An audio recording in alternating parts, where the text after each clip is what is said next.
Aware India educate India channel में आपका स्वागत है कि काफ़ी डिमांड है 9th क्लास के लिए भी 9th और 11th की, तो मैं कोशिश कर रहा हूँ। सबसे पहले तो मैं थैंक्स प्रीति मैडम का, जिन्होंने इस वीडियो में सारे क्वेश्चंस को एक्सप्लेन किया है। और मैं कोशिश करूँगा कि सपोर्ट मटेरियल जो डायरेक्टरेट ऑफ एजुकेशन का है, इसका जहाँ जहाँ जरूरत होगी इसको हम स्क्रीन शेयरिंग भी करेंगे। इस वीडियो में हम टाइम मैनेजमेंट के साथ मोस्ट इंपॉर्टेंट क्वेश्चंस को भी देखेंगे, कहाँ कहाँ कितना। और मैं एक चीज़ पहले बता दूं कि जो भी मोस्ट इंपॉर्टेंट टॉपिक्स है, चाहे ग्रामर के हैं या स्टोरी राइटिंग, मेरे चैनल पे है, आप वहाँ से देख सकते हैं। जो मोस्ट इंपॉर्टेंट जो ट्रिक्स है मैंने वहाँ पे बताए हुए हैं। तो आप उस जो भी, जैसे स्टोरी राइटिंग और डायरी एंट्री का तो इतना ज़बरदस्त ट्रिक है कि आप उसको अगर एक बार देख लेते हैं तो आपके वो 5 और 5 मार्क्स जो है पैराग्राफ का भी बिल्कुल सिक्योर हो जाएगा। तो मेरी कोशिश रहेगी कि इसमें मैं वो सभी टॉपिक्स के बारे में एक्सप्लेन करूं, ताकि जो आपका बहुत अच्छा पेपर हो जाए। और मैं केवल मोस्ट एक्सपेक्टेड क्वेश्चन ही बताऊंगा। शुरुआत में आप पहले प्रीति मैडम ने जो जो चीज़ें कराई हैं आप उसको पहले देख लीजिए। उसके बाद केवल मैं मोस्ट एक्सपेक्ट, क्योंकि उन्होंने एक्सप्लेन अच्छी तरह से किया है, तो जिन बच्चों की तैयारी कम है वो भी उस क्वेश्चंस को देखकर अच्छी तरह से समझकर और लिख सकते हैं। मेरे long question, any long question का वीडियो है, या आपका एनी कैरेक्टर स्केच है, या कंपिटेंसी बेस्ड क्वेश्चंस जो आ रहे हैं, तो उसमें भी आपको बहुत अच्छा ये हो जाएगा। तो इसका आप ध्यान रखें। सबसे पहले जो है मैं टाइम मैनेजमेंट और ये चीज़ें करा दूँ, उसके बाद आप चैप्टर वाइज प्रीति मैडम ने जो जो चीज़ें बताई हैं आप उसको भी देखेंगे। तो उसके बाद फिर मोस्ट एक्सपेक्टेड जो टॉपिक्स है उसको हम करके आगे बढ़ेंगे। देखिए, सेक्शन ए, सेक्शन बी और सेक्शन सी, हमें जो है लगभग 20 मार्क्स का जो ये सेक्शन ए है, ये थोड़ा टाइम कंज्यूमिंग होता है। लेकिन बच्चे क्या करते हैं कि क्वेश्चन भी लिखने लग जाते हैं। उन्हें केवल आंसर नंबर लिखना है, आंसर 1 लिखें। और आंसर 1 लिखकर वो क्या करें कि जो जो क्वेश्चंस हैं उसको वो जैसे कि वो कर सकते हैं, जैसे कि एक एग्जाम्पल के तौर पे 1, 2, 3 है ना, और उसका आंसर ए है, बी है, ऐसे सी है ना। या जो बाद में पेपर का टाइम बचता है तो वो उस ऑप्शन को भी उतार सकते हैं जो उसका ऑप्शन है। लेकिन पहले वो समय को बचाए, 15 मिनट्स जो उनके पास पढ़ने का होता है उसको वो पूरा यूटिलाइज करे, है ना। नहीं तो पेपर ही छूट जाता है। पेपर छूटना ही नहीं चाहिए। अंत में जो नहीं आता उसको बना कर लिखिए, अपने टूटी फूटी इंग्लिश में जैसा भी आता है उसको एक्सप्लेन करना चाहिए। और ग्रामर क्वेश्चंस, ग्रामर हो चाहे वो रीडिंग सेक्शन के हो, जो भी ऐसे क्वेश्चन जो समझ में नहीं आ रहे हैं, तो उसको क्या करना चाहिए कि अंत में आपको अपने हिसाब से ट्रिक भी लगाना चाहिए, तुक्का भी लगाना चाहिए। मैंने आपको पहले बताया कि ग्रामर ट्रिक्स का जो मेरा वीडियो है, या कंप्लीट ग्रामर है, जैसे टेंस है, मॉडल्स है, सब्जेक्ट वर्ब कंकॉर्ड का है, रिपोर्टेड स्पीच, नरेशन का, ये सब इतने अच्छे वीडियो हैं कि किसी बच्चे की बिल्कुल तैयारी नहीं है वो भी अगर एक बार देख ले तो बहुत अच्छा हो जाएगा उसका। और डिस्क्रिप्शन में मैं जैसे डाल देता हूँ, आप वहाँ से कॉपी पेस्ट कर सकते हैं, या आपको किसी शिक्षक साथी ने शेयर किया है तो आप वहाँ से टच करके जो लिंक वहाँ दिया जाता है उस लिंक को टच करके भी आप ओपन कर सकते हैं। तो इसलिए प्रॉब्लम नहीं है। तो पहला तो आपको क्या करना है कि एक सेक्शन ए हो या बी हो या सी हो, किसी भी सेक्शन में आपको 50 मिनट से ज्यादा टाइम नहीं लगाना, ये माइंड में रखिएगा। कि अब आपको देखना क्या है कि जैसे सेक्शन बी जो राइटिंग सेक्शन होता है, ये ग्रामर के भी होते हैं क्वेश्चन, और ये थोड़ा सा टाइम कम लेता है।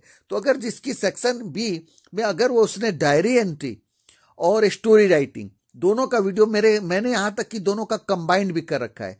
आजकल वो वीडियो बहुत फायदेमंद है, क्योंकि कई बार तो क्वेश्चन ही ऐसे आ रहे हैं जो कंपिटेंसी बेस्ड में लॉन्ग क्वेश्चन आ रहा है। तो आप वहां अगर वो ट्रिक जो है कुछ टेम्पलेट टाइप का मैंने बनाया, अगर आप उसको यूज करेंगे तो आपको बहुत अच्छे नंबर मिलेंगे। तो ये आपको थोड़ा सा समय आप यहाँ पे राइटिंग से स्किल और ग्रामर में बचा सकते हैं। इसमें आपके पास जो टॉपिक है वो मैं आपको बता भी देता हूँ, यहाँ आप देखते रहिए कि डिटर्मिनर्स का है, ये ऑलरेडी इसका चैनल पे वीडियो है। टेंस का है, ऑलरेडी इसके सारे टेंस के बहुत सारे वीडियोज हैं, आप 9th क्लास के प्ले लिस्ट में जाकर देख सकते हैं, या इंग्लिश के प्ले लिस्ट में देख सकते हैं, 10th के प्ले लिस्ट में भी आपको मिल जाएगा। मॉडल्स का वीडियो बहुत इंपॉर्टेंट और बहुत ही अच्छा है। टेंस, डिटर्मिनर्स और मॉडल्स का वीडियो तो बहुत ही जबरदस्त है। और सब्जेक्ट वर्ब कंकॉर्ड का भी, जो मैं आपको कहा कि ग्रामर ट्रिक्स के वीडियो, इस बार का भी जो 10th का पेपर आया है वो भी ग्रामर के ट्रिक्स मेरे ही, चाहे वो 11th का था चाहे वो 10th का था। अब देखिए, जो मोस्ट रिपीटिंग चीजें हैं वो मैंने ट्रिक्स में बता रखा है और वो यूज हुआ है पेपर में इस बार भी। रिपोर्टेड स्पीच नरेशन का वीडियो, ये भी बहुत सारा अच्छा सा ट्रिक है जो कि मैंने नरेशन में बताया है। जिसको टेंस भी करना नहीं आ रहा वो भी नरेशन के ट्रिक से भी वीडियो बना सकता है, मतलब वीडियो नहीं बना सकता, पेपर को सॉल्व कर सकता है। तो मैंने ये चीजें भी बताई है। तो ये देखिए आपको ये 10 मार्क्स है ना। अब ये 10 मार्क्स बहुत ही इजी है, बस आपको करना क्या है, पूरा क्वेश्चन और आंसर नहीं उतारना, केवल और केवल आंसर लिखना है, ठीक है ना। और आंसर में भी पहले मान लेते हैं क्वेश्चन नंबर 4 है, 4 का फर्स्ट है, सेकंड है, ऐसे लिख दीजिए। और जिसका आंसर नहीं आ रहा उसका खाली जगह छोड़ कर रखिए, ठीक है ना। और जो जिसका आंसर आता है, जैसे इसका आंसर सी है या डी है, तो बाद में जब आपके पास समय बचता है तो सी ऑप्शन को उतार दीजिए। अगर गलती हो गई, आपको लगता है नहीं सी नहीं डी होना चाहिए, तो इससे आपको एक पूरा नहीं लिखेंगे तो आपका समय बचेगा, सी को डी बना दीजिए और फिर डी ऑप्शन उतार दीजिए। तो ये आपका ग्रामर का टॉपिक है। और इसके बाद जो हमारा राइटिंग स्किल है, राइटिंग स्किल में आप जब देखते हैं कि, और ये ग्रामर में भी ज्यादातर क्वेश्चन वाला है, स्टेटमेंट्स है। और क्वेश्चन वाले में मैंने बताया है नरेशन के अंदर कि जब हेल्पिंग वर्ब प्लस क्या होता है, सब्जेक्ट होता है, तो जो आंसर होता है सब्जेक्ट प्लस हेल्पिंग वर्ब हो जाता है, ठीक है ना। सब्जेक्ट के बाद हेल्पिंग वर्ब हो जाता है। और WH फैमिली की जगह WH फैमिली, अगर वो इज MR या हेल्पिंग वर्ब से है, वाज वर्ब से है, तो इफ या वेदर से जुड़ा होता है। आप वो यहाँ पे बताऊंगा, लंबा वीडियो हो जाएगा, मैं बिल्कुल शॉर्टकट में, क्योंकि प्रीति मैडम ने काफी अच्छी तरीके से बहुत सारे टॉपिक्स को क्लियर किया है, ठीक है ना। तो मैं केवल और केवल जो टॉपिक्स बच्चों की, क्योंकि कंप्लीट 100 वन डे बिफोर में हमारा मोटिव यही है कि आपके 100 नंबर का पेपर, यानी कि 80 नंबर का पेपर है तो 80 आउट ऑफ 80 100% आपकी तैयारी हो जाए और आप कॉन्फिडेंस के साथ पेपर देने जाए, क्विक रिवीजन रहिए। तो इसलिए मैं ज्यादा अभी नहीं बता रहा इसमें। राइटिंग स्किल में हाँ ये जरूर है, जैसे कि मान लेते हैं स्टोरी राइटिंग या डायरी एंट्री में आपको टॉपिक दिए होते हैं। जैसे मान लेते हैं बर्थडे का दे दिया है, कोई बीच बीच के गैप्स दे रखे हैं और आपको कह रहा है कि डायरी एंट्री अब लिखिए, तो आप उसमें जो उन्होंने इनपुट्स दिए हैं, जो क्यों दिए हैं उन्होंने, उसके अकॉर्डिंग टाइटल वगैरह बनाते हुए लिखते हुए आप लिखिए, ठीक है ना। घबराने की जरूरत नहीं है। और खासकर मेरा टेम्पलेट जो है वो बहुत अच्छा है, उसको आप देख भी लीजिएगा, ठीक है ना। मैं इसमें लिंक अटैच कर दूंगा। इसके बाद ये जो पैराग्राफ हो गया, उसके अंदर भी जैसे कि कई बार छोटे मोटे स्कूल का माय फेवरेट डे है ना, the day I can't forget, तो इस तरह के, if I were the prime minister of India या प्रिंसिपल ऑफ माई स्कूल, तो इस तरह के छोटी मोटी चीजें होती हैं जो आपको बनाकर जैसे वर्बल या विजुअल इनपुट्स दिए जाते हैं तो आप कर सकते हैं। ये सब चीजों को करके आपका इसमें देखिए समय आपको मैंने कहा कि 50 मिनट से ज्यादा नहीं देना है। तो इसके लिए एक चीज ये भी समझिए कि 50 मिनट की बजाय भी अगर आप पहले सेक्शन ए में 50 मिनट देते हैं और सेक्शन बी में ग्रामर में केवल एक आपको 100 to 120 वर्ड्स का जो लिखना क्या होता है, स्टोरी राइटिंग और एक पैराग्राफ, तो यहाँ पे आपका ये लगभग 40 मिनट में हो जाता है। तो नेट आपके पास 1 आवर जो एक्स्ट्रा बचता है, प्लस आपके पास 20 मिनट्स का रिवीजन के लिए भी टाइम बच जाता है। जैसे कहीं आपने आंसर लिखा है, ये आंसर इसका नहीं लिखा है, छूटा है, तो आप उस समय उसको कर सकते हैं। तो आप ये मान कर चलिए, मैंने इसलिए कि माइंड में बच्चे को रहे कि 50 मिनट से ज्यादा मुझे एक सेक्शन में नहीं लगाना। अदरवाइज बच्चों में ये ट्रेंड है कि 50 मिनट ही नहीं, पूरे 2 घंटे वो अनसीन पैसेज में लगा देते हैं, तो ये गलत हो जाता है। उनका टेक्स्ट बुक का क्वेश्चन छूट जाता है, जबकि टेक्स्ट बुक में आपको पता है 2 लॉन्ग क्वेश्चन आने हैं जो 6 मार्क्स के। मैं यहाँ पे बता भी देता हूँ, टेक्स्ट बुक का आप देख भी लीजिए कि जो 1 एक्सट्रैक्ट आउट ऑफ 2 है ना, ड्रामा या प्रोज से, और दूसरा एक स्टेंजा, ठीक है ना, तो वो भी हमें 2 में से चॉइस होती है और 5 और 5 10 मार्क्स होते हैं। ये यहाँ हमारे पास ये भी ऑब्जेक्टिव क्वेश्चंस ज्यादातर होते हैं, तो इसमें भी नेम ऑफ द पोएम याद कीजिएगा, पोएट का नाम याद कीजिएगा, है ना।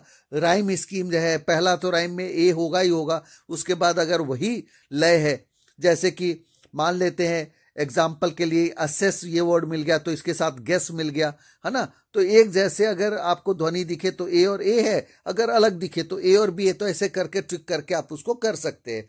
इसके बाद आपके शॉर्ट क्वेश्चंस में देखिए 40 to 50 वर्ड्स का लिखना होता है। कई बच्चे शॉर्ट क्वेश्चन में भी लॉन्ग क्वेश्चन बना देते हैं, ऐसा नहीं। मैं मोस्ट एक्सपेक्टेड क्वेश्चन भी बताऊंगा।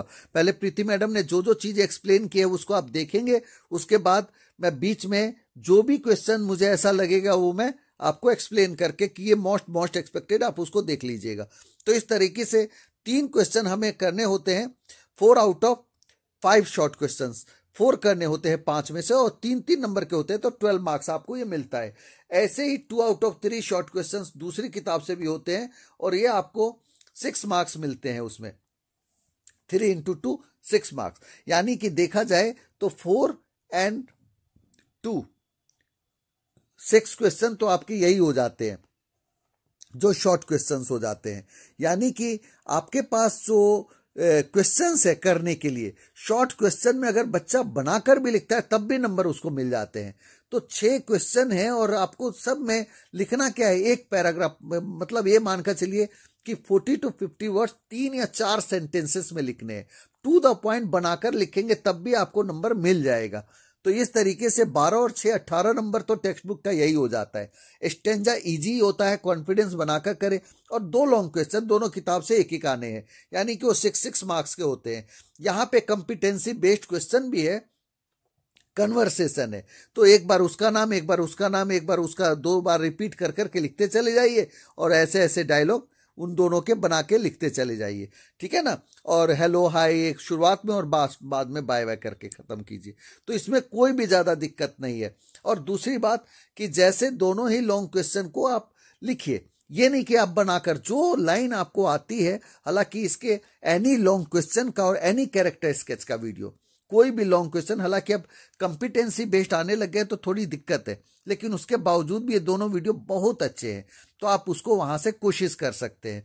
अब ये आपको मैंने बताया, और टेक्स्ट बुक में क्योंकि लिखना ज्यादा पड़ता है तो इसलिए मैंने कहा कि इसके लिए एट लीस्ट 1 आवर तो आप स्पेयर रखिए ही रखिए।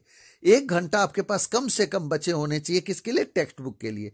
अब 1 घंटे का मतलब ये है प्लस आपके पास 20 मिनट का जो बचा है रिवीजन के लिए, तो देखा जाए 1 आवर 20 मिनट आपके पास स्पेयर है, जो आपको पेपर को अच्छे तरीके से करने में मदद करता है। क्योंकि देखिए 2 लॉन्ग क्वेश्चन लिखेंगे, स्टैंजा में आपको टाइम नहीं लगेगा, एक्सट्रैक्ट में अगर आपको आता है तो वो भी इजीली आप कर लेंगे, ठीक है ना। और लॉन्ग क्वेश्चन और शॉर्ट क्वेश्चंस मानकर चलिए 4 और 5 सेंटेंसेस होंगे, आपके जो पेपर का जो लेंथ होता है उसके हिसाब से कह रहा हूं। तो इस तरीके से आपका पूरा पेपर हो जाएगा। ये हमारे ये चैप्टर्स हैं जो जिसके मोस्ट एक्सपेक्टेड क्वेश्चंस भी प्रीति मैडम ने बताया हुआ है। उसके बाद भी लास्ट में मैं कुछ चीजों को अटैचमेंट में आपको इसमें दे दूंगा, क्योंकि बच्चों की बार बार डिमांड हो रही है कि सर वो पीडीएफ नहीं दिखता है ना। तो मैं इसमें कोशिश करूंगा कि पीडीएफ की क्वालिटी को बढ़िया रखूं ताकि वो आपको इजीली दिखे भी। तो आइए अब हम प्रीति मैडम ने क्या क्या चीजें कराया है, एक एक क्वेश्चन को एक्सप्लेन किया है। इस aware India educate India channel की तरफ से उनका थैंक्स, और उन्होंने जो चीजें कराई हैं पहले हम उसको देखते हैं, फिर हम आगे और भी क्वेश्चंस को डिस्कस करेंगे जो आपके पेपर के लिए अच्छा होगा, है ना। Thank you. आइए प्रीति मैडम का वीडियो को हम पहले देखते हैं। ऐसे है, उसका बहुत ही इंपॉर्टेंट क्वेश्चन है कि औरंगजेब ने पुंगी को बजाना बैन क्यों कर दिया था। उसके बाद एक क्वेश्चन है how is the shehnai different from pungi. बहुत ही इंपॉर्टेंट क्वेश्चन है, शहनाई और पुंगी का डिफरेंस बताना है। शहनाई हैज़ अ प्लेजेंट साउंड, शहनाई की जो साउंड है वो बहुत प्लेजेंट है, सुनने में अच्छी लगती है, जबकि पुंगी की साउंड अनप्लेजेंट थी। Shehnai produces melodious sound but pungi is considered as reeded noise maker. Pungi जब बजती थी तो ऐसा लगता था लगातार शोर हो रहा है बहुत ज़्यादा। उसके बाद एक क्वेश्चन बहुत important, why did Bismillah Khan refuse to start a shehnai school in US. बहुत इंपॉर्टेंट क्वेश्चन है, इसको याद करिएगा बेटा। नेक्स्ट इसका आंसर देख लीजिए, because in the US there was no river Ganga, क्योंकि यूएसए में गंगा नदी नहीं थी जहाँ पर बैठकर वो प्ले कर पाते और उस तरह की फीलिंग उनको आ पाती। He had a great sense of patriotism, बहुत बड़े देशभक्त थे वो, इसलिए उन्होंने रिफ्यूज़ कर दिया था। नेक्स्ट है describe how Bismillah Khan loves India and Banaras. Bismillah Khan किस तरह से बनारस और भारत को प्यार करते थे। As a child he visited Balaji and Mangal Maiya temples, besides it he respected and loved the river Ganga. He also refused to start a school at US. All this shows he had great love for India and Banaras. बचपन में वो बालाजी और मंगल Maiya temples पे जाया करते थे, उसके अलावा बहुत ज़्यादा वो गंगा नदी को रिस्पेक्ट करते थे। उन्होंने यूएसए में भी अपना स्कूल खोलने के लिए मना कर दिया था। यहाँ से पता चलता है कि वो अपने देश को कितना प्यार करते थे और बनारस को भी बेटा। नेक्स्ट जो पार्ट है जो इम्पोर्टेंट रहेगा आपके लिए, ये कुछ क्वेश्चंस हैं। Why did Einstein leave the Munich school for good. ये साइंटिस्ट, ये एल्बर्ट आइंस्टीन के बारे में चैप्टर है। तो he felt suffocated in the school, उनको एक सफोकेशन, घुटन सी महसूस होती थी स्कूल में. Always got clashed with the teacher, teachers के साथ उनकी बनती नहीं थी, इसलिए उन्होंने म्यूनिक स्कूल छोड़ दिया. What did Einstein call his desk drawer at the patent office? Why? He called it Bureau of Theoretical Physics. It was so because his job was to access other people's invention and he was developing his ideas in secret. ऐसा उन्होंने इसलिए कहा था क्योंकि वहाँ पर उनको और लोगों के विचारों को प्रदर्शित करना होता था, जबकि उनके अपने दिमाग में अलग अलग तरह के आइडियाज़ चल रहे थे. Why did Einstein write a letter to Franklin Roosevelt? उन्होंने फ्रैंकलिन रूजवेल्ट को लेटर क्यों लिखा? It was so because he thought that Nazis could make and use and destroy the atomic bombings. He warned that a single bomb of the type can destroy the whole part of an area and its territory. क्योंकि उनको ऐसा लगता था Nazis जो है वो atomic bomb बना सकते हैं या उस एरिया को एटॉमिक बॉम्बिंग यूज़ कर सकते हैं, जिसकी वजह से एक सिंगल बॉम्ब उस पूरे एरिया को ख़त्म कर सकता है. How did Einstein react to the bombing of Hiroshima and Nagasaki? Hiroshima Nagasaki पर जो बॉम्ब गिराए गए उसको लेकर आइंस्टीन का रिएक्शन क्या था? ही वॉज वेरी सैड, वो उदास थे. उन्होंने यूनाइटेड नेशंस को एक लेटर लिखा, वर्ल्ड गवर्नमेंट को, कि इस तरह के डिस्ट्रक्शन को रोका जाना चाहिए. Why does the world remember Einstein as a world citizen? एक वर्ल्ड सिटीजन के रूप में उनको क्यों याद किया जाता है? Because he was a scientific genius, वो बहुत ही शानदार साइंटिस्ट थे. साथ ही साथ ही did is best to bringing the peace and democracy. Peace और डेमोक्रेसी के लिए उन्होंने बहुत काम किया. ये देख लीजिए बेटा, केजिया वाला चैप्टर अभी हमने डिस्कस किया था, the little girl. How does Kezia begin to see her father as a human being who needs her sympathy? आपने चैप्टर में ये पढ़ा है कि केजिया शुरू में अपने पिताजी को पसंद नहीं करती, लेकिन बाद में उसको ऐसा क्यों लगा कि उसके पिताजी इस तरह के इंसान है जिनको सिंपैथी की आवश्यकता है. One night Kezia was alone at home, she had a nightmare. उसको रात को सपना आया. एक बार केजिया घर में अकेली थी. शी वॉज हॉरीफाइड, वो डर गई. उस समय उसके पिताजी वहाँ पर आ गए. उन्होंने उसको अपने बेडरूम में ले गए, उसको सुलाया बहुत प्यार से. इस वजह से उसकी सोच बदल गई, वो इस तरह सोचने लगी. ये एल्बर्ट आइंस्टीन वाला जो चैप्टर है बेटा, ट्रूली ब्यूटीफुल माइंड, जिसके कुछ क्वेश्चन हमने डिस्कस किए हैं, उसके मेन कुछ पॉइंट्स यहाँ पे दिए गए हैं. आप इनको ज़रूर पढ़ लेंगे बेटा, बहुत ही इंपॉर्टेंट है. Reach for the top part 1 Santosh Yadav वाला चैप्टर है, इसको भी ज़रूर आप देख लीजिएगा. अब्दुल कलाम वाले चैप्टर में से एक और क्वेश्चन हमें यहाँ पर नज़र आया है important. How did Abdul Kalam earn his first wages? पहली जो कमाई थी किस तरह से हुई उनकी? By catching the newspaper bundle that he had to be thrown out of the moving train between Rameshwaram and Thanuskodi. It was because the train halt at Rameshwaram was suspended. Newspaper जब station पे गिराए जाते थे वो उनको पकड़ना होता था, उनको कैच करना होता था. तो वहाँ से उनकी फर्स्ट वेजेस की शुरुआत हुई थी. बहुत ही इंपॉर्टेंट क्वेश्चन यहाँ पर दिख रहा है. What is the difference between the atmosphere at Pashupatinath temple and Boudha stupa temple? Difference बताना है कि पशुपतिनाथ टेम्पल और बौद्ध स्तूप जो बौद्ध नाथ टेम्पल है उसके बीच में क्या डिफरेंस था. एक जगह बहुत ज़्यादा शोर शराबा, बहुत सारी दुकानें, बहुत सारे लोगों का आना जाना, दूसरी जगह बिल्कुल शांति. इसको डिस्क्राइब किया गया है, दोनों का कॉन्ट्रास्ट शो किया गया है बेटा यहाँ पे. नेक्स्ट क्वेश्चन देख लीजिए. What does Vikram Seth compared to the quills of a porcupine? The writer compared the bunch of filthy or 60 flutes protruding in different directions with the quills of a porcupine. तो बेटा यहाँ पर काठमांडू वाला जो chapter है, जो जिनके दो टेम्पल्स पशुपतिनाथ और बौद्धनाथ को हमने डिस्कस किया, उसी का इंपॉर्टेंट क्वेश्चन है ये. What does the author note about the flute seller? Flute seller के बारे में, यानी बांसुरी जो बेच रहा था उसके बारे में क्या नोटिस किया ऑथर ने, विक्रम सेठ ने? The flute seller was enjoying the selling. He sometimes played the flute and stood in a corner. वो बहुत एंजॉय कर रहा था, यानी कि वो फ्लूट बजाते बजाते अपनी चीज़ें बेच रहा था और उसको बहुत एंजॉय कर रहा था. एक क्वेश्चन और देख लीजिए. What was the role of Maria's mother in shaping her career in tennis? Maria Sharapova के बारे में चैप्टर है, बहुत ही इंपॉर्टेंट है. उसका ये उनकी मम्मी का क्या रोल था, उनके पिताजी का क्या रोल था. Her father Yuri played a significant role in sending her from Russia to Florida USA. He work very hard to finance her family. उनका हाथ था रशिया से फ्लोरिडा USA अपनी बेटी को भेजने के लिए. उन्होंने बहुत मेहनत की इन सब के लिए.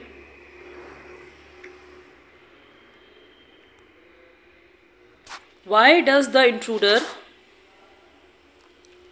choose Gerard as a man who identify he wants to take on? बहुत इंपॉर्टेंट क्वेश्चन है, देख लीजिएगा बेटा. Question 3. A mystery I propose to explain. What is a mystery for the speaker proposes to explain? And long question. Gerard saved himself with the presence of mind. Gerard ने अपने आप को presence of mind से बचाया था. What are the essential to face a problem successfully? तो क्या क्या चीज़ें ज़रूरी होती हैं जब आप किसी प्रॉब्लम में आ जाएं उनसे बचने के लिए, ये चैप्टर शो करता है बेटा. इसके बाद आपकी पोएट्री में देख लीजिए, पोम है द रोड नॉट टेकर, बहुत ही इंपॉर्टेंट है, बाय रॉबर्ट फ्रॉस्ट। इसके वैल्यू पॉइंट्स देख लीजिए। तो poet Robert Frost tells us about the struggle and individual faces while he और she makes decision in life. किस तरह की दिक्कत आती हैं जब हमें जीवन में कोई एक फैसला लेना होता है। इस पोएम में जो पर्सन है वो डिसाइड नहीं कर पा रहा कि उसको कहाँ जाना चाहिए। एक रोड जो बहुत भरा हुआ है या एक रोड जो खाली है। He chooses a road not many taken before. तो उन्होंने उस रोड को चूज़ किया जहाँ पर बहुत ज़्यादा लोग नहीं चले हैं। नेचुरली वो डिफिकल्ट रोड होगा। He also wonders about the road that he had not taken. He thinks about the choices that he left and also what would happen if he had made a different choice. और साथ ही साथ वो ये भी सोच रहा है कि अगर उसने दूसरा रोड लिया होता है, उसकी चॉइस डिफरेंट होती तो उसके कॉन्सिक्वेंसेज क्या होते या कोई डिफरेंस आता क्या। उसके बाद ये पैराग्राफ बहुत ही इंपॉर्टेंट है। And both that morning lay in leaves no step had trodden black. Oh I kept the first for another day yet knowing how way leads on to way I doubted if I would ever come back. और इसके important question है, देख लीजिए। Why did the poet leave the first road to travel on it on some other day. किसी और दिन वो उस रोड पर जाएगा। How did both the roads lie. दोनों जो रास्ते थे वो किस तरह से दिख रहे थे। स्पार्सली ट्रॉडन, बिल्कुल ही डिफरेंट पोजिशंस के। What does both refer to. Both का मतलब है यहाँ पर टू रोड से है बेटा। उसके बाद ऑन किलिंग अ ट्री, बहुत ही इंपॉर्टेंट, जी पटेल की पोएम है। Poet says that to kill a tree. Poet यहाँ पर ये बता रहे हैं एक पेड़ को मारने के लिए सिर्फ उसको एक कट लगाना या कट करना इंपॉर्टेंट नहीं होता। वो पेड़ दोबारा उग सकता है। अगर उसको प्रॉपरली आपको ख़त्म करना है तो you have to, it should be pulled out from the earth. पृथ्वी से खींच के उसको बाहर निकालिए रूट्स के साथ। लेट इट ड्राई, उसकी रूट्स को वहीं सूखने दीजिए एयर एंड सन में। उसके बाद वो अपने आप ख़त्म हो जाएगा।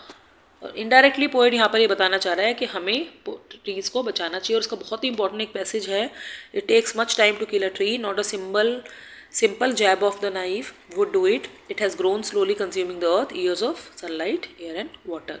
तो पहला क्वेश्चन तो वही है कि इसमें पोएट का नाम बताना है। दूसरे में who helps the tree to grow करने के लिए अर्थ एयर एंड सनलाइट तीनों ही चाहिए। The message of the poem is that we should save trees. Which of the following means the same as sudden rough blow। कौन सा ऐसा word है जो ये बताता है sudden rough blow, that is jab। और इसके बाद राइमिंग स्कीम है बेटा। और सेकेंड पैराग्राफ भी बहुत इंपॉर्टेंट है। So back and chop but this alone won't do it. सिर्फ पेड़ को काट देना काफ़ी नहीं होता। Not so much pain will do it, the bleeding bark will heal. क्योंकि जब आप पेड़ को काटते हैं उसकी जो ब्लीडिंग बार्क होती है, जो छाल होती है, वो फिर से हील हो जाती है। And from close to the ground will rise curl twigs again. उसके बाद दोबारा से छोटे छोटे हरे जो पत्तियाँ होती हैं या टहनियाँ होती हैं वो पेड़ की निकलने लगती हैं। तो खाली कट करने से पेड़ खत्म नहीं होता। उसके बाद the next poem a legend of the Northland by फोर्ब कैरी। इसमें the poem puts forward the idea that one should not be selfish. इसमें बेसिकली बताया गया कि हमें सेल्फिश नहीं होना चाहिए और मदद करनी चाहिए, क्योंकि selfish person has no satisfaction in life. The poem is about the northland के बारे में, जो बहुत ही ठंडा रीजन है जहाँ पर रातें बड़ी होती है और दिन बहुत छोटे होते हैं। एक बार वहाँ पर सेंट पीटर रहते थे। सेंट पीटर पहुँचे एक ओल्ड लेडीज़ कॉटेज, एक बूढ़ी औरत के घर पर, और उनको भूख लगी हुई थी। The lady was baking cakes. जो औरत है वो भट्टी के ऊपर केक बना रही थी। जब सेंट पीटर ने उसे केक मांगे तो उसने बहुत छोटा केक उनको दिया, क्योंकि वो बहुत सेल्फिश थी। उसके ग्रीडी और लालच भरे हुए व्यवहार से हंगरी सेंट पीटर बहुत नाराज़ हो गए। उन्होंने इसको कर्स किया, उसको श्राप दिया और उसको एक वुड पैकर में चेंज किया। और her cloth except her scarlet cap was burn. सभी कपड़े उसके जल गए और वो उड़कर चिमनी के पास बैठ गई। बहुत इंपॉर्टेंट पोएम है बेटा, एक बार देख लीजिएगा इसको।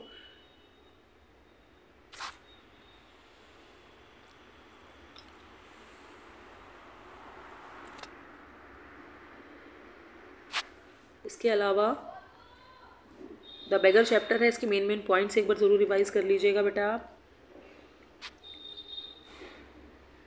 टॉमी और मार्गी वाला जो चैप्टर था उसका भी एक शॉर्ट क्वेश्चंस कुछ यहाँ पर दिए गए हैं। Even the mechanical teacher are not perfect. यहाँ डिफरेंस बताना है आपको स्टोरी से कि जो मैकेनिकल टीचर्स हैं वो भी परफेक्ट नहीं होते। Why did saint Peter curse the women. Saint Peter ने, अभी हमने डिस्कस किया है इसको लेजेंड ऑफ नॉर्थलैंड में, कि सेंट पीटर ने उस औरत को कर्स क्यों किया था, क्योंकि वो ग्रीडी थी। Question number 9, what did Mahendra see on a full moon night and how did he react. ये क्वेश्चन भी हम ऊपर डिस्कस कर चुके हैं। एक बार दोबारा से इसको देख लीजिएगा। चलिए बेटा डायरी एंट्री समझा देते हैं, विच इज़ गोइंग टू वो 5 मार्क्स। एक बहुत ही personal informal category of writing है। इसमें आप अपना एक्सपीरियंस लिखते हैं, उसको शेयर करते हैं, ये बहुत ही पर्सनल होता है। इसकी गाइडलाइन देख लीजिए। A good diary writing contain the place the date. इसमें प्लेस और डेट आपको मेंशन करना होता है, टाइम भी एग्जाम्पल दिया हुआ है। डायरी में आपको बहुत ज़्यादा फॉर्मल हेडिंग्स नहीं बनानी होती, ऑप्शनल होती है, आप चाहे तो लिख सकते हैं। आप अपनी डायरी को एक नाम भी दे सकते हैं। The style and tone is generally informal and personal. जो इसकी टोन होती है, जिस तरह से आप शब्दों को लिखेंगे, शब्दों का चयन करेंगे, जिसमें आप अपनी बात बता रहे हैं, वो बहुत पर्सनल होगी। It depends on the subject. Sometime the tone can be philosophical and reflective. आप फ्रीली अपनी व्यूज़ को शो कर सकते हैं बेटा। As a diary is a writer personal document, diary entry doesn't need any signature. इसमें last में आपको सिग्नेचर करने की आवश्यकता नहीं है, दो इट इज़ ऑप्शनल। आप चाहें तो एंड में अपना नाम और साइन कर सकते हैं। You can involve your own suitable style depending on the topic of your writing. आप कोई भी स्टाइल अडॉप्ट कर सकते हैं, थोड़ा सा चेंज करके लिख सकते हैं। फॉर्मेट ये रहेगा, प्लेस, डेट, डे, टाइम, और उसके बाद डियर डायरी, ये ऑप्शनल है, आप चाहें तो लिख सकते हैं। इसको कोई नाम भी दे सकते हैं। और उसके बाद body content which is going to be in 100 और 120 मार्क्स। तो बेटा आई होप आपको एक स्मॉल ब्रीफ डिस्कशन यहाँ पर मिल गया होगा बेटा, कि किस तरह से आपको अपना वो अटेम्प्ट करना है और 9th के पेपर की किस तरह से तैयारी करनी है। यहाँ से आप बहुत इजीली अपनी इन चीज़ों को कवर कर सकते हैं बेटा। All the best for your exam, do well. Aware India educate India channel की तरफ से प्रीति मैडम को बहुत बहुत थैंक्स। और मैं चाहूंगा कि और भी शिक्षक साथी, अगर सभी सब्जेक्ट के, जैसे हिंदी के लिए बहुत ज़्यादा डिमांड है, बहुत सारे व्यूअर्स हिंदी के वीडियोस मांग रहे हैं, लेकिन मेरे पास टीम वर्क की कमी होने के कारण मैं नहीं दे पा रहा। तो और भी शिक्षक साथियों से, जैसे दूसरे भी सब्जेक्ट्स के, चाहे वो हिस्ट्री के हो, चाहे पॉलिटिकल साइंस के हो, अगर वो वीडियो मेरे पास तक पहुंचा पाते हैं तो मैं उसको कोशिश करूंगा, ताकि इससे बच्चों का कुछ तो हम हेल्प कर पाएंगे। क्योंकि कई बच्चे ऐसे होते हैं जो एग्जाम के दौरान ही पढ़ते हैं, है ना। हालांकि हम इस चीज को बिल्कुल अप्रिशिएट नहीं करते। वन डे बिफोर का मकसद ये है कि केवल और केवल वो कॉन्फिडेंस के साथ वो भी पेपरों में जाए। कई बच्चों की मजबूरियां भी होती हैं, कई बच्चे अपने पेरेंट्स का हाथ बटा रहे होते हैं काम में, उनके पास टाइम नहीं होता है। क्योंकि मैंने बहुत से एरिया में काम किया जहाँ पे मैंने देखा है कि बच्चों के पास वाकई में टाइम ही नहीं है। यंग एज से ही वो अपने माता पिता के साथ काम कर रहे होते हैं। तो ऐसे बच्चे, कुछ मजबूरियां भी उनकी होती है, कुछ और भी है, वो पेपरों में ही ज़्यादा टाइम दे पाते हैं या उनके पेरेंट्स फ्री कर पाते हैं। तो मैंने यही सब सोच कर वन डे बिफोर चालू किया था, और आज जितनी कामयाबी मिली है वो आप सभी का भरोसा ही है कि वन डे बिफोर में केवल 1 या 1.5 घंटे का एक वीडियो, 1 घंटे का ही मैं बनाता हूँ, इससे ज़्यादा तो रखता नहीं। वो रेयरली मेरी नाकामी कह लीजिए, अगर मैं उसकी टेक्नोलॉजिकल कोई फॉल्ट कह लीजिए कि वीडियो मेरा बड़ा हो जाता है, क्योंकि मैं उसको शॉर्ट नहीं कर पाता हूँ कभी।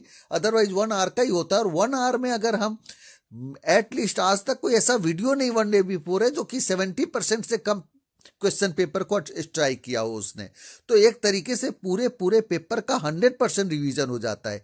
तो ये आपको समझना है कि वन डे बिफोर का जो मोटिव है, ये नहीं कि हम वन डे बिफोर के भरोसे ही बैठे रह जाए, है ना। हम 100% अपनी पूरी तैयारी रखें और वन डे बिफोर में हम क्विक रिवीजन करें। जैसे कई बच्चे घर से निकल पड़े हैं, बाइक पे हैं, और उसके बाद वो कान में लीड लगाकर और सुनते हुए चले जा रहे हैं, है ना। वहां पे एग्जाम के बाहर टाइम वेस्ट कर रहे हैं, वहां पे भी जो है जब तक पापा मम्मी साथ में है तो मोबाइल पे देख रहे हैं। तो ये सब मकसद है। तो इसलिए इस चीज को आप समझिए, क्योंकि मैं लगातार ये इसलिए बताता हूं कि ताकि इसका कोई गलत ना फायदा हो। पता चला कि बच्चे वन डे बिफोर के उसमें बैठे हैं और उसके बाद भी उन पेपर्स को, उस पेजेस को लेकर सेंटर पे पहुंचते हैं, नकल के भरोसे बैठे, तो बिल्कुल गलत है। आपकी तैयारी अच्छी हो, आपकी पढ़ाई की हैबिट बढ़े, ये सब इसके लिए है। तो देखिए, डायरी एंट्री का मैं 1-2 चीजें मैं इसमें इंक्लूड करना चाहूंगा, क्योंकि कहा ना वीडियो शेयर करके आने में थोड़ी दिक्कत हो जाती है। तो इसलिए कई चीजें जो गैप रह गई हैं उसको मैं पूरा कर रहा हूं। कि कई बार क्वेश्चन की लैंग्वेज टफ होती है और बच्चे समझ नहीं पाते हैं। तो आपको करना क्या है कि आपको उसकी लैंग्वेज के अकॉर्डिंग, आप पता है कि डायरी एंट्री है तो डायरी के एंट्री के हिसाब से, जैसे कि प्लेस है, डेट है, डे है, टाइम है, डियर डायरी करके लिखना, बॉडी कंटेंट में जो भी 100 to 120 लिखना। और मैंने तो कहा ना, डायरी का जो टेम्पलेट दिया है उसको लर्न कर लीजिए। 101% आपके पेपर में छपा होगा, काम आएगा वो। बिल्कुल 101% कह रहा हूं, तो 101% आपके काम आएगा। है ना, और स्टोरी और डायरी एंट्री दोनों के लिए वो है। तो इसलिए उस चीज की प्रैक्टिस करिए और उस पे कई अलग अलग क्वेश्चंस पे उस टेम्पलेट को यूज करके देखिए, है ना। बाकी जो इसके ट्रिक्स हैं वो यहाँ लिखे ही हैं, आप चाहें तो स्क्रीनशॉट ले सकते हो, और ज्यादातर ये बच्चों के पास, दिल्ली के बच्चों के पास तो है ही है, तो वो यहाँ इन चीजों को देख सकते हैं। अब ये जैसे ग्रामर का ये आप देख रहे हैं, है ना, इस तरीके के एरर और करेक्शन वाले सेंटेंस को पढ़िए। ग्रामर का देखिए, ऐसे खाली जगह का, गैप्स का, है ना, इस तरह के क्वेश्चंस पेपरों में ज्यादा होते हैं, तो आप इसको करिएगा। इसके लिए मैंने पहले ही बताया आपको कि ग्रामर ट्रिक्स जो है, ग्रामर ट्रिक्स के वीडियो काफी इफेक्टिव है ना, वो कई बार काम आ जाते हैं। अब जैसे देखिए पेयर ऑफ सीजर्स है, तो ये हमेशा, जैसे ट्राउजर्स है, सीजर्स है, तो उसके साथ सिंगुलर एसएसपीपी का रूल है, सिंगुलर सब्जेक्ट के साथ सिंगुलर वर्ब और प्लूरल सब्जेक्ट के साथ प्लूरल वर्ब। तो ये पेयर ऑफ माई सीजर्स है, ये सिंगुलर है, तो इसके साथ हैज आना चाहिए, है ना। कई बच्चे सीजर्स को देखकर सोचते हैं हैव सही है ना, जबकि हैव गलत है ना। तो इस तरीके से यहाँ आप यहाँ क्या लिखेंगे, हैव लिखेंगे गलत में, और इसकी जगह जो करेक्शन है तो वो हैज लिखेंगे। यहाँ जैसे द बॉय हु इज, है ना, अब इसको बोलकर देखिए, the boy that is standing, आपको खुद अटपटा सा लगेगा, ही इज स्टैंडिंग भी अटपटा लगे। लेकिन प्रॉब्लम क्या है कि जो बच्चे इंग्लिश पढ़ते ही नहीं है, उनको हर एक चीज में अच्छा लगता है, ये पढ़ेंगे तो भी अच्छा लगेगा, तो फिर अक्कड़ बक्कड़ बम्बे बोल करने लग जाते हैं। जबकि आप देखिए पढ़कर, हु का मतलब जो होता है ना, वेयर का मतलब क्वेश्चन है तो कहाँ होता है, और कनेक्टर्स में है तो जहां होता है ना। जब हम क्लॉजेज वगैरह में यूज कर रहे होते हैं, तो the boy who is standing, है ना। अब देखिए ये भी एक ट्रिक है, मेरे एक ग्रामर के ट्रिक पे है, आई वांट टू एक्सप्रेस, ठीक है ना, कि एक वर्ब के बाद दूसरा वर्ब आया है, और to express, I want to express my views. तो इस तरीके से ही जो है यहाँ देखिए, mine is the latest book. तो इस तरीके से जो भी क्वेश्चन आते हैं उसको आप कर सकते हैं, और ग्रामर ट्रिक्स को वीडियो आप जरूर देखिए, मैं लिंक में जरूर डाल दूंगा, उसको आप वहां से देखिए। अब मैं केवल और केवल टॉप 20 क्वेश्चंस बता रहा हूं। जो क्वेश्चन आपको नहीं समझ में आया तो प्रीति मैडम ने जो अभी एक्सप्लेन किया है, आप उसको बैक जाकर उसको दोबारा से देख लीजिएगा। जैसे कि सभी क्वेश्चंस है, लेकिन ये क्वेश्चन मोस्ट एक्सपेक्टेड कि why Margie's mother sent for the county inspector. केवल मैं क्वेश्चन ही यहाँ बता रहा हूँ, बाकी सारे ही करने, लेकिन फिर भी जो मोस्ट एक्सपेक्टेड है वो इसको आप दोबारा रिवाइंड करके देख सकते हैं, वो प्रीति मैडम ने एक्सप्लेन भी किया है। और लॉन्ग क्वेश्चन में जो ऑन द बेसिस ऑफ, ये अक्सर पेपर में आता है, प्रेजेंट स्कूल और फ्यूचर स्कूल में डिफरेंस, और कहा ना कि ये आप एज अ स्टूडेंट बनकर भी आप सोचे कि ये जो जिस तरीके से बात हो रही है रोबोटिक स्कूल की, है ना, जो आजकल हम कोरोना में क्या हुआ वर्चुअल मोड पे आए, तो इनको आप देखकर भी एक्सप्लेन कर सकते हैं, तो बनाकर आप इसको प्रैक्टिस करेंगे। इसमें how did Evelyn here music, है ना, ये क्वेश्चन आप केवल देख लीजिएगा, ठीक है। इसके बाद जो औरंगजेब ने बैन क्यों लगाया पुंगी पे, तो वो क्वेश्चन है नेक्स्ट वाले टॉपिक में, ये रहा, है ना, व्हाई डिड औरंगजेब। ये देखिए पहला और दूसरे का लगभग कॉमन आंसर है ना। औरंगजेब ने बैन क्यों किया पुंगी को, या how is shehnai different from pungi, तो ये दोनों ही सेम, मतलब एक कॉमन आंसर भी आप इसका देख सकते हैं। अब द लिटिल गर्ल का why was Kezia afraid of her father, यही इसका मोस्ट एक्सपेक्टेड क्वेश्चन। और दूसरा मिस्टर मैकडोनल्ड और केजिया के फादर में जो डिफरेंस है, एक क्वेश्चन ये भी कई बार पेपरों में रिपीट होता है, लॉन्ग क्वेश्चन है कि cruel and harsh attitude is not enough to inculcate values and discipline among the children. यानी कि अगर बहुत ज्यादा डिसिप्लिन किया जाए तो उससे ज्यादा ये नहीं है कि ये एक क्रूअल और हार्श एटीट्यूड हो, और ये तो उससे हम कहते हैं कि इनकलकेट वैल्यूज एंड डिसिप्लिन, कि बच्चों में हम इनकलकेट नहीं कर सकते, वैल्यूज नहीं डाल सकते इससे, और डिसिप्लिन नहीं बना सकते, तो इसको एक्सप्लेन करना है क्वेश्चन को। हाँ, ये क्वेश्चन जो है वैल्यू बेस्ड क्वेश्चन है, कॉम्पिटेंसी पे भी इसको क्वेश्चन को बनाया जाता है। और ट्रूली ब्यूटीफुल माइंड में जो है, एक तो ये डेस्क ड्रॉयर को पेटेंट ऑफिस क्यों कहता है ना, एक तो ये क्वेश्चन बहुत इंपॉर्टेंट है, और दूसरा वर्ल्ड सिटीजन कैसे था वो, है ना।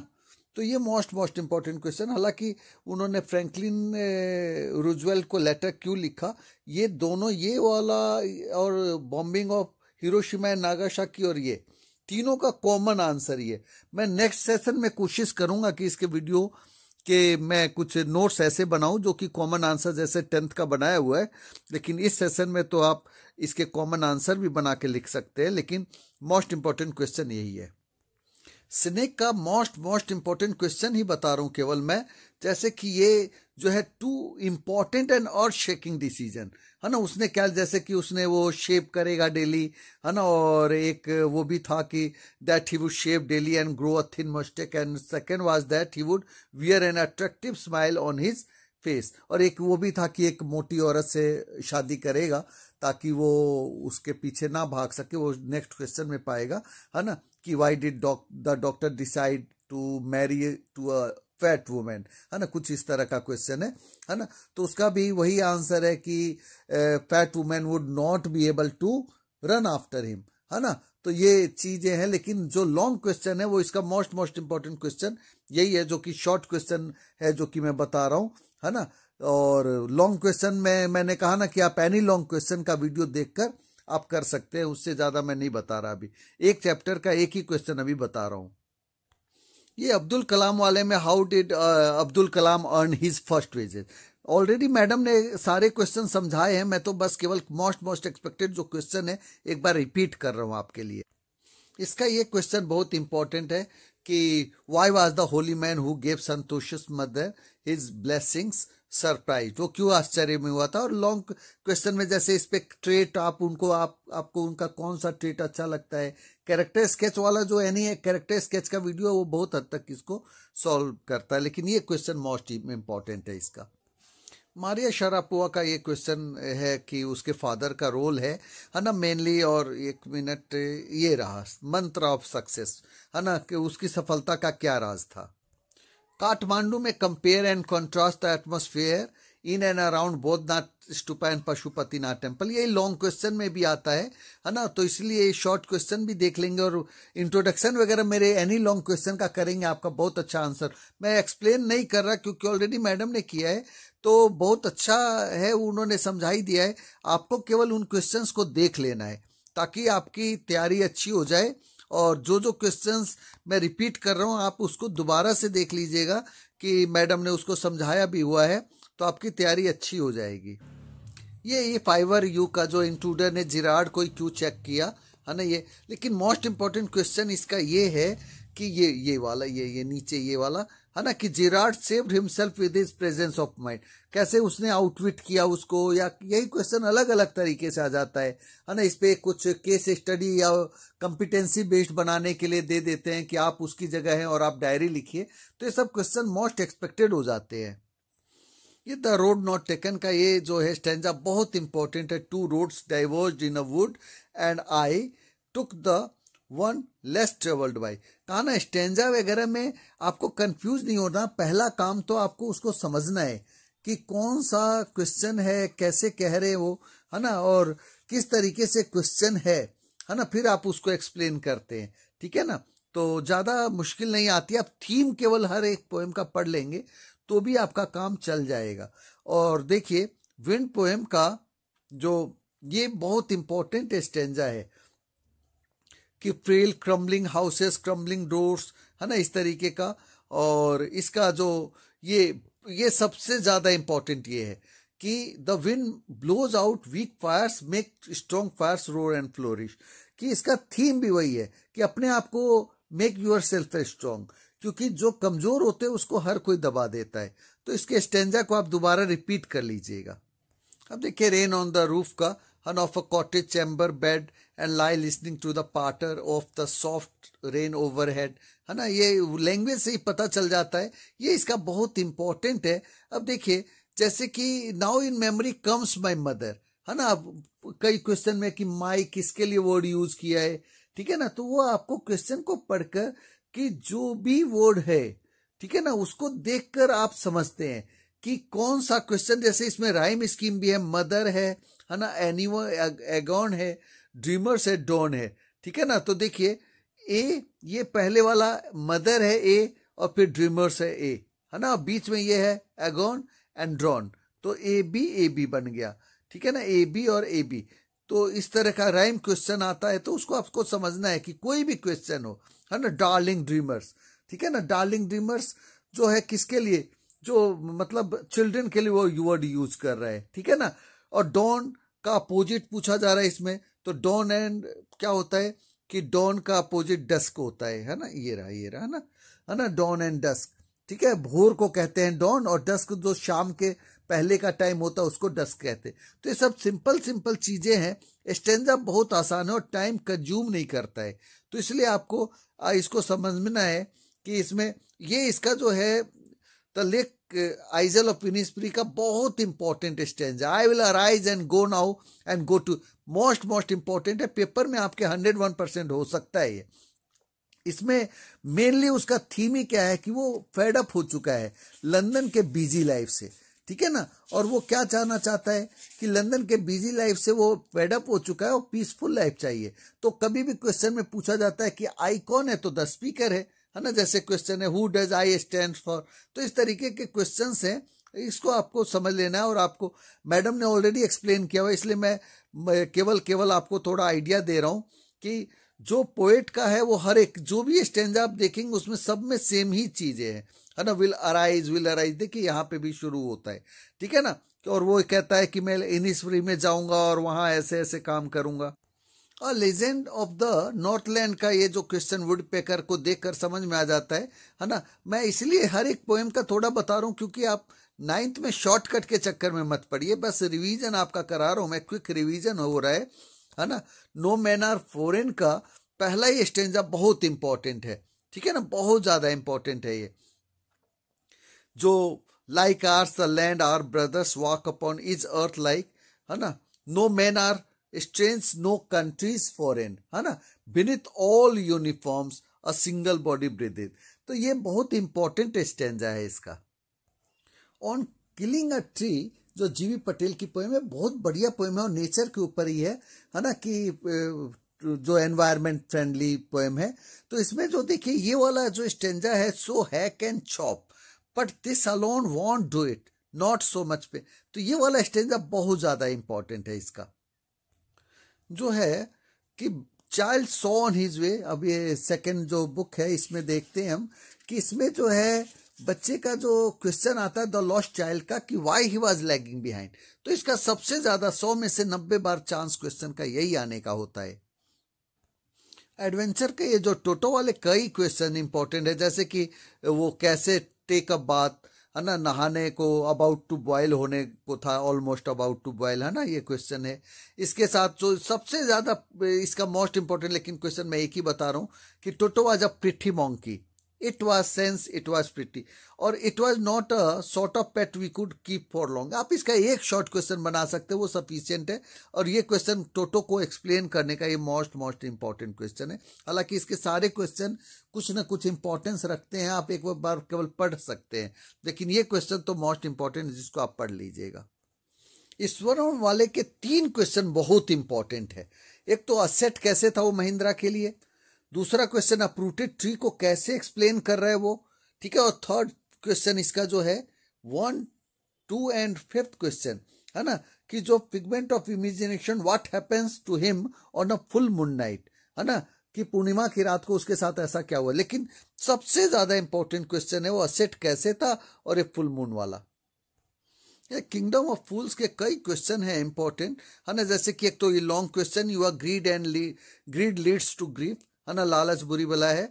अब इसमें जो है उसके गुरु ने कैसे सेव किया, किंगडम ऑफ फूल्स में क्या चीजें स्ट्रेंज थी, तो इन तीनों क्वेश्चंस को आप देख लीजिएगा, तीनों को मिलाकर भी आप लॉन्ग बना सकते हैं। मैंने कहा कि नेक्स्ट ईयर मैं ट्राई करूंगा शॉर्ट टू लॉन्ग का, है ना। तो अभी तो आप केवल आपके सपोर्टिंग मटेरियल से ही आप इसको पढ़ लीजिए, और ये क्वेश्चन ज्यादा इंपॉर्टेंट है कि उन्होंने कैसे उसको बचाया। अब देखिए हैप्पी प्रिंस सबसे ज्यादा इंपॉर्टेंट चैप्टर है, मैं बता रहा हूं अब आपको। सबसे ज्यादा इंपॉर्टेंट क्वेश्चन है हैप्पी प्रिंस उसे क्यों कहते थे, है ना, दूसरा सेमिस्ट्रेस को क्या देता है, इसके बहुत सारे क्वेश्चन है। एक क्वेश्चन आपको 101% मिलेगा, है ना, प्ले राइट को क्या दिया उसने, सफायस, ये सब जो मोस्ट, लेकिन इसका सबसे ज्यादा जो मोस्ट इंपॉर्टेंट क्वेश्चन है वो ये है कि वो इजिप्ट क्यों नहीं जाता, ठीक है ना। जो मैंने कहा ना सबसे ज्यादा इंपॉर्टेंट चैप्टर है और सबसे ज्यादा इंपॉर्टेंट क्वेश्चन है इसके, जो पेपर में मोस्ट प्रोबेबली कल आपको दिखने को मिल सकता है ना, कि वो जो है most precious thing in the city were the happy Prince and the swallow, जो 2 मोस्ट प्रीशियस चीजें वो क्या लेकर आता है, ये लॉन्ग में भी आ जाता है। तो यार समझिएगा ये रहा क्वेश्चन, है ना। Two precious thing in the heaven and welcome such good deed. तो आपको क्या क्यों लगता है कि वो सबसे ज्यादा कीमती चीज है? एक तो लेड हार्ट लाता है और डेड बॉडी ऑफ स्वेलो, है ना। तो both sacrificed for the humanity and Mankind. तो सेम आंसर थीम इसका यही है और 101% कल आपके ये क्वेश्चन आपको पेपर में जरूर मिलेगा। द लास्ट लीप का ये क्वेश्चन अब सबसे ज्यादा ये भी इंपॉर्टेंट है। कहा ना, जब मैंने हैप्पी प्रिंस का बोला, अब दूसरा सबसे ज्यादा इंपॉर्टेंट क्वेश्चन है इसका, बर्मन का मास्टरपीस, है ना, जॉन सी कील ने। कहा ना, कुछ चैप्टर ऐसे होते हैं जो अक्सर रिपीट होते हैं, तो उसका ये क्वेश्चन जो है, बर्मन का मास्टरपीस क्यों था और उसे क्यों? Because he sacrificed his life, है ना, किसी की जान बचाने के लिए उसने अपनी जान दे दी थी। तो ये मोस्ट इंपॉर्टेंट क्वेश्चन इसका है। ये जो चैप्टर है तो हाउस इज नॉट होम, इसको आप पढ़ लीजिएगा। इसका जैसे एक क्वेश्चन है कि जो ये द कैट, ये 4th क्वेश्चन है ना, कि the cat and the author are fond of each other. और या तो एक इसका स्टेंजा भी है कि जैसे वो बिल्ली का लौट के आना, फिर उसको वो भी अच्छा, वो भी वैसा ही फील करता है। ये रहा इसका एक कॉम्पिटेंसी बेस्ड क्वेश्चन में, describe your feelings when you lost your pet. Diary entry करनी है ना। तो डायरी का मैंने बताया ना कि अब मेरे शॉर्ट वीडियो में जरूर है, उस चीज का आप बिल्कुल पढ़ लीजिएगा। इसमें उसको थोड़ा सा मतलब हल्का फुल्का चेंज करके आप इसको बना पाएंगे, है ना। A house is not a home, give your views on the topic. तो इस पे टॉपिक पे आपको कुछ लिखना है। कहा ना, कुछ क्वेश्चंस को बनाकर लिखना ही पड़ता है, तो आपको ट्राई करना है। बेगर का जो लश्कॉफ जो है, बेगर बाई सर्कमस्टांसेस और बाई चॉइस, तो ओनली बाई चॉइस था, है ना। तो ये जो है इसका ये क्वेश्चन एक ओल्गा को लेकर है, ये रहा, है ना। During their conversation Lushkoff reveals that Sergei cook Olga is responsible for the positive change. वो कहता है कि जो पॉजिटिव चेंज आया वो ओल्गा की बदौलत आया, है ना। तो उसने कैसे सेव किया, ये क्वेश्चन केवल आप इसका देख लीजिएगा, है ना। इसमें शॉर्ट लॉन्ग भी, bagging is an anti social activity, eradicate कैसे कर सकते हैं सिविल को सोसाइटी से, तब तो देखिए बनाकर ही लिखना पड़ता है।